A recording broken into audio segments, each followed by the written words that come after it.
Hey my dear students, I'm your biology educator Arzoo Kushwaha और आज हम पढ़ने वाले हैं। पहले तो देखो यहाँ पे तुमको हेडिंग ही दिख रही होगी, mechanism of hormone action. Okay, तो आज इसमें क्या पढ़ेंगे हम, जैसे कुछ डिजीजेज हैं जैसे कि हो गए डॉफिज्म हो गया, ठीक है, एक्रोमेगली हो गई या गोटायर हो गया, ये सब चीज़ें पढ़ेंगे। तो hormone produce their effect on target tissue by binding to specific protein called hormone receptor located in the target tissue.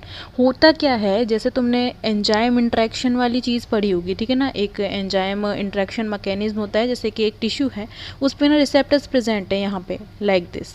तो एंजाइम आएगा, इससे टच होगा और जो उसका काम है जैसे रिएक्शन को वो फास्ट करा देगा। ऐसे ही यहाँ पे एक हार्मोन एक्शन मैकेनिज्म चल रही है जहाँ पे रिसेप्टर्स प्रेजेंट है टिश्यू के ऊपर और वो हार्मोन आ रहा है, अटैच हो रहा है और जो उसका हार्मोन का काम है वो कर रहा है, ठीक है। ऐसे ये इनका एक मैकेनिज्म है। ओके, तो ये ऐसे काम करते हैं। ओके, अब देखो, binding of hormone to receptor leads to the formation of hormone receptor complex. This binding leads to the change in target tissues, ठीक है। अब देखो, अब यहाँ पे ना कुछ ग्रुप बना दिए गए हैं, जैसे कि मान लो केमिकल नेचर के हिसाब से हार्मोन्स के ग्रुप बना दिए गए हैं। अब देखो यहाँ पे पेप्टाइड है, पॉलीपेप्टाइड एंड प्रोटीन हार्मोन्स कौन कौन से हैं। देखो, इंसुलिन है, ग्लूकागोन है, पिट्यूटरी हार्मोन है, हाइपोथैलेमस हार्मोन है, ये हार्मोन है, ठीक है। स्टीरॉयड की बात करेंगे तो स्टीरॉयड हार्मोन कौन कौन से होते हैं, कॉर्टिसोल है, टेस्टोस्टेरोन है, प्रोजेस्टेरोन है, ये सब कैसे हैं, स्टीरॉयड्स हैं, ठीक है। देखो, आइडोथायरोनिन हार्मोन कौन कौन से हैं, थायराइड हार्मोन्स हैं, ठीक है।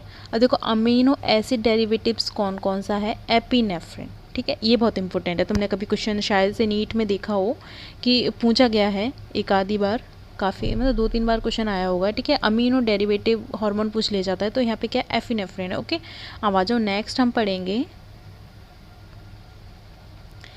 The hormone that bound with membrane bound receptor, ठीक है, normally do not enter the target cell but generate second messenger which in turn regulate cellular metabolism. जैसे कि मैंने बताया, तुमने अगर इनऑर्गेनिक केमिस्ट्री पढ़ी होगी ना, उसमें पूरा दे रखा है एंजाइम मैकेनिज्म वाला, ठीक है। तो उसमें क्या रहता है, एंजाइम ऐसे आता है, बिल्कुल टच नहीं होता है, ना कि ऐसा होता है कि वो सेल के अंदर जा रहा है, बस जरा सा हल्का सा टच हुआ और फटाक से वो वापस गया। ऐसे हार्मोन का काम रहता है कि वो बाइंड नहीं कर रहा है बट क्या कर रहा है, जनरेट कर रहा है सेकेंड मैसेंजर, ठीक है। ऐसे करके वो काम करते हैं, ठीक है, मतलब जाते नहीं है पर मतलब ये क्या कर रहे हैं, अब इसको मैसेज दे दिया इन्होंने, ठीक है, ये रिसेप्टर्स को मैसेज दे दिया और ये अपना काम करेंगे। ऐसे ही हार्मोन वर्क करता है। ओके, नेक्स्ट आ जाओ, द हार्मोन, ठीक है, which interact with membrane bound receptor mostly regulate gene expression और chromosome function by interaction with hormone receptor complex with the genome. The biochemical effect result physiological and developmental effect. तो guys, तुमको background से अगर noise आ रहा है ना तो मैं बता देती हूँ, अभी नवरात्रि चल रहे हैं और मेरे घर के जस्ट सामने ही पंडाल लगा हुआ है, तो वो आवाज़ें आती रहती हैं, ठीक है, उसको अवॉइड करिए।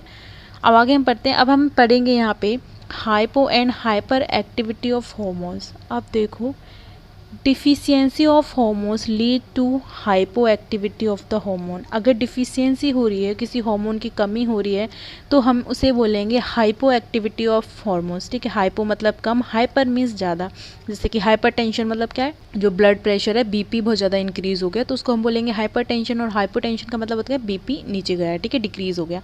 Access secretion of hormones increase hormone action which called, क्या बोलते हैं, हाइपर एक्टिविटी ऑफ हार्मोन्स, ठीक है, उसे क्या बोलेंगे, हाइपर एक्टिविटी ऑफ हार्मोन्स का मतलब है कि एक्सेस सिक्रेशन हो रहा है हार्मोन्स का, बहुत ज़्यादा इंक्रीज हो गए हैं हार्मोन, ठीक है। अब देखो, हाइपो एक्टिविटी और hyper activity of hormone can cause disorders, और अब यही क्या करते हैं, ये बीमारियां करते हैं, ठीक है।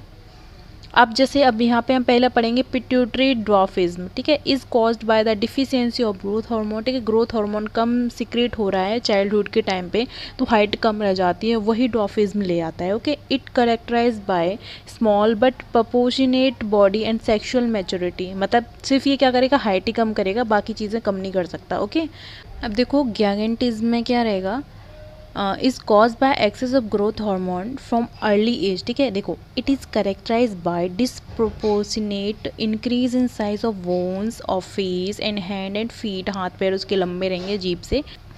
अरे इरेज नहीं हो रहा, इरेज हो जाओ बेटा, हो गया।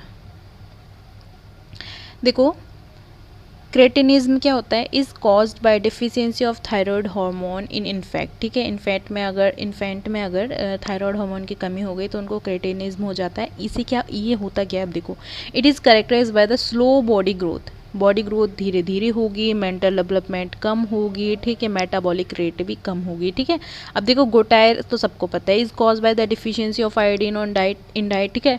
Iodine is needed for the synthesis of thyroxine, it causes thyroid enlargement. Okay, तुमने देखा होगा गला में जो गला रहता है ना, थायराइड वहीं तो रहती है, तो थायराइड ग्लैंड ना इंक्रीज हो जाती है, ठीक। देखो exophthalmic goitre is a thyroid enlargement in which the thyroid secrete excessive amount of thyroid, ठीक है। It is characterise by exophthalmia हो जाता है, जिसमें क्या हो जाता है, प्रोट्रूजन ऑफ आई बॉल, मतलब क्या रहता है, जो आई बॉल है ना वो सॉकेट से थोड़ा बाहर को निकल आती है, किसी की बड़ी बड़ी, ऐसा लगेगा तुमको क्या इस बाहर को निकल ही आ रही है पूरी, ठीक है। तो लॉस ऑफ वेट हो जाएगा, रैपिड हार्ट बीट हो जाएगी, ठीक है, नर्वसनेस होगी और रेस्टलेसनेस फील होगी उसको, ठीक है। इसको हम ऊपर कर लेते हैं। ओके, आ जाओ, देखो डायबिटीज मेलाइटिस हम देखेंगे is cause by the failure of the beta cell in the islets of Langerhans, ठीक है, सिचुएटेड इन द पेनक्रीज के अंदर होती हैं, ठीक है। Produce adequate amount of insulin, some of the glucose excreted in the urine, this cause excess thirst and person becomes very weak. Okay, देखो Addison's disease देखेंगे यहाँ पे क्यों होता है, कमी हो जाती है मिनरलोकॉर्टिकॉइड्स की और ग्लूकोकॉर्टिकॉइड्स की, ठीक है। इसके सिम्टम्स होते हैं लो ब्लड शुगर हो जाएगी, लो प्लाज्मा, ठीक है, प्लाज्मा के अंदर सोडियम और पोटेशियम कम हो जाएंगे, ठीक है, नौजिया होगी, वॉमिटिंग होगी, डायरिया होंगे, ये सब होंगे, ठीक है। यहाँ पे कुछ टर्म्स दे रखे हैं, देखेंगे आप, देखो एक्सोक्राइन ग्लैंड्स की बात करेंगे, these are gland that release their secretion with the help of duct, ठीक है, एक स्पेसिफिक साइड से, ठीक है। एंडोक्राइन ग्लैंड की बात करेंगे तो ये कैसे हैं, डक्टलेस हैं, ठीक है। These are gland but their pour secretion directly into the blood, ठीक है, इसीलिए इनको बोलेंगे डक्टलेस, ठीक है।